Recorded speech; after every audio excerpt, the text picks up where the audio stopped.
Well, let's get more now on the crisis in Syria. Berj Boyadjian is a professor of comparative Islamic law at the University of Southern California, and he joins us live now from Los Angeles. So we're expecting Secretary Kerry to meet the Russian foreign minister on Thursday. Russia says the U.S. has to remove the threat of force for their proposal to work, and the U.S., meanwhile, says it's only with the threat of force that the Russian proposal can work. And can these two come to some sort of agreement, do you think?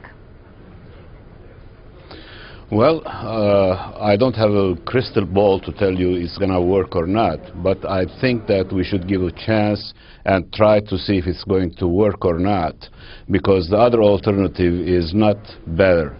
If we have, or we are mistaken in trusting the Russians that they would deliver what they're promising, on the other hand, going into war, it would be, and we're mistaken, the consequences will be much worse than our trying to see peace.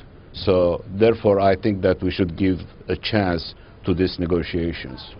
Okay, there's so much focus though on Assad's chemical weapons right now. Do you think that that's coming at the expense of a larger discussion perhaps on how to put an end to this 2-year-long war? I hope that this would be the first step toward ending the war.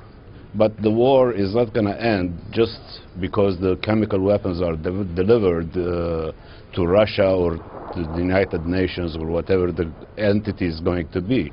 The war is going to end when the oxygen is cut from the war, and the oxygen of the war is weapons and money. If the United States and Russia are willing and able to cut the oxygen from both sides, not only from the government or the rebels or the opposition, then the Syrian people will force to sit with each other and come up with a settlement with each other, one way or another. Right, but of course it's not just the US and Russia that are involved in supplying weapons and money to this conflict. It's a lot more complicated than that. We have Gulf states and so on that are also very much involved. Well, definitely there are many other states are involved. From the Syrian side, we have Iran and Hezbollah, Russia, China, which is not supporting, but at least morally supporting. On the other hand, the United States, it's got France, Britain, some Arab countries who are supporting the opposition. However, the leading two countries who have the influence and the rest are the Russians and the United States, in my belief.